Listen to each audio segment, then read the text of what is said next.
Social media पर जैन समाज के सबसे लोकप्रिय जैन न्यूज़ चैनल महालक्ष्मी की ओर से आप सभी को साझा बात करेंगे 18 तारीख को पहुंचना अगला मैदान, क्योंकि शिखर जी है हमारा सबसे बड़ा तीर्थ महान।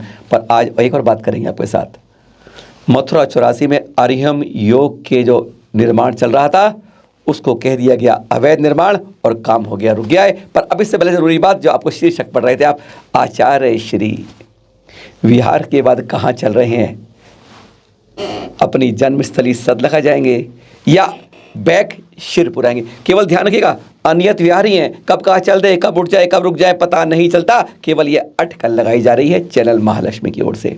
इसके पीछे कुछ वजन है हमारे पास कि कुछ और संघ वहाँ पर आ रहे हैं और दशकों से ताले में बंद हमारे पारस प्रभु को खोलने की जैसे तैयारी एक प्रकार से चली जा रही है। निरपेक्ष श्रमण वीर सागर जी, साथ में मुनि धवल सागर जी और विशाल सागर साथ 5 शुल्लक जी भी पहुंच गए थे कल शिरपुर, और अब अन्य संघों के भी उपसंघों के भी वहां पहुंचने की संभावना है। तो क्या एक प्रकार से एक कार्यक्रम बनाया जा रहा है कि शिरपुर में हमारे पारसनाथ जो बरसों दशकों से ताले में बंद है सरकारी, उसको खोलने की क्या ये केवल एक अटकल है, एक संभावना है जो बलवती लगती है कि आचार्य श्री विहार करते करते फिर शायद शिरपुर आ जाए या सदलखा चले जाए। अनियत विहारी अनियत टाइम पर कभी भी चल देते हैं अपने अनियत दिशा की ओर। पर अटकल है शिरपुर के क्या पारस प्रभु के ताले खुलने का अब इंतजार क्या खत्म होने वाला है। मथुरा 84 में रुक गया अरहम योग शिविर का निर्माण जो हो रहा था, कह दिया गया अवैध निर्माण।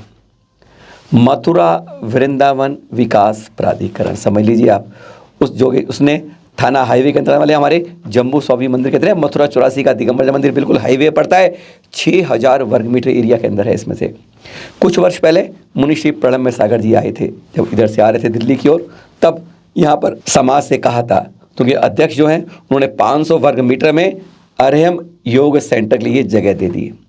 शायद कमेटी से किसी से पूछा नहीं या समाज को वहाँ स्वीकार नहीं था। 80 करोड़ की संपत्ति में से एक टुकड़ा मात्र 11,000 लीज देने पर कुछ जैन भाइयों को इससे विरोध हुआ कि इतनी महंगी कीमत में मात्र 11,000 रुपये पट्टे पर महीने पर ये क्यों दे दी जा रही है। पहुँच गए, शिकायत की गई और शिकायत का भी यह मालूम चला कि उन्होंने फर्जी ट्रस्ट बनाया। यह इन कागजों से दस्तावेज सरकारी कागज कहते हैं कि फर्जी दस्तावेज लेकर फर्जी ट्रस्ट बनाया और बगैर नक्शे अप्रूव करवाए, बगैर जानकारी के इस अरहम योग के क्षेत्र का निर्माण शुरू कर दिया। जो आप चित्र देख रहे हैं सारे, ये सारे वहाँ के निर्माण हो रहे थे। तब के दृश्य एक सज्जन ने हमें वहाँ से भेजे हैं, अंकुर जैन ने। उनका कहना है कि मतलब यह फर्जी ट्रस्ट बनाकर इस तरह के कारोबार हो रहा है। उन्होंने मुनिश्री से भी कहा था कि कुछ इस तरीके से बनाई जाए, पर इसको अवैध निर्माण का दावा कर कर अब एक जैन भाई नहीं, एक जैन समाज की जगह को निर्माण जो हो रहा था उसको रुकवा दिया है। इतनी महंगी संपत्ति को और अंकुर जैन का दावा ये है, अगर अरहम योग के लिए जगह चाहिए मैं बहुत अच्छे सस्ते रेट के ऊपर दिलवाने का सामर्थ्य रखता हूँ, पर हमारे जम्बू स्वामी मंदिर में इस तरह की कार्यवाही अवैध रूप से नहीं की जानी चाहिए। निर्माण अवैध कह दिया गया, दस्तावेज का ट्रस्ट फर्जी कह दिया गया और निर्माण को अब रोक दिया गया है। जो कहा जाता है कि लगभग 30% के लगभग निर्माण यहाँ हो चुका था। निर्णय समाज करेगा, निर्णय आप करें कि यह क्या सही हो रहा था, क्या गलत था। पर इतना जरूर है, कोई भी मंदिरों में कार्यक्रम हो वह हमेशा पूरी स्वीकृति व कागजात पूरे करके करे। कहीं ये ना हो उस जरा से अवैध के कारण हमारा पूरा मंदिर कहीं इस चक्कर में फंस जाए। MCD के आ गए परिणाम, चिंतन करे जैन समाज। अभी 250 वार्ड के चुनाव हुए, हम नगर निगम की बात कर रहे हैं। आज गुजरात और हिमाचल का भी कारनामा देख लिया आपने और यूपी की भी हालत देख ली होगी आपने, बिहार की भी देख ली होगी, वह बताने की ज़रूरत नहीं। हम शुरुआत सिर्फ दिल्ली पे टिकते हैं।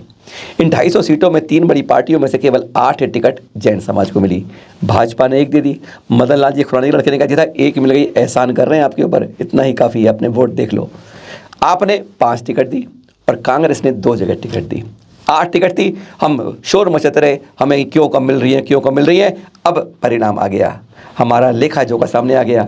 सदर बाजार से जो पिंकी जैन को भाजपा ने दी वो साफ हो गई, झाड़ू ने बिल्कुल सफाई कर दी। और बुद्ध विहार से हिमानी जैन और संगम विहार से अमृत लाल जैन जी 2 आपकी टिकट पर जीत गए। शेष 3 आपके, वे हार गए भाजपा से। और कांग्रेस के जो 2 टिकट ले थे वो दोनों दूसरे नहीं, तीसरे नंबर पर लुढ़क गए। अब निर्णय सोचिए, क्या भाजपा या आप या कांग्रेस या किसी राष्ट्र पार्टी से हम टिकट लेने के हकदार बनेंगे? चिंतन क्या करना है। हर बड़ी जो वो है पार्टियां, वह मंथन कर रही हैं अपने लिए। हमें भी मंथन और आकलन करना चाहिए। इनमें कारण के दो बड़े कारण रहे। पहला कारण यह रहा कि हमारे अभी तक अधिकांश जैन एक ही पार्टी को वोट देते हैं, वह व्यक्तिगत पर नहीं आए। इस बार की बता रहे हैं। दूसरी बात, अब की बार भी जो हमेशा रहा है, बहुत बड़ी संख्या में जैन चुनावों से, वोट डालने से, बटन दबाने से दूर रहे। अगर यही इस तरीके से हमारे टिकट लेने के लेंगे आप, पहले ही कम मिलेंगे और उसके बाद हमारी तरफ से अगुवाई कम होगी, तो निश्चय ही हमारा जैन समाज नीचे ही जाता रहेगा। अरे ये तो पार्षद का चुनाव था, ना विधायक का, ना सांसद का। हमारी इस तरीके से अनुपस्थिति और ना सहयोग देना, यह नगर निगम के चुनाव दिल्ली के स्पष्ट झलकाते हैं कि जैनों का राजनीति की ओर उतना झुकाव नहीं है, ना अपने भाइयों की। भाजपा हार गई, कांग्रेस हार गई और आपकी 5 में से 3 जगह हार गए। कारण सिर्फ हम अपने जैन, क्योंकि जिस जगह वो टिकट दिए गए थे वहाँ पर जैनों की संख्या बहुत ज़्यादा है।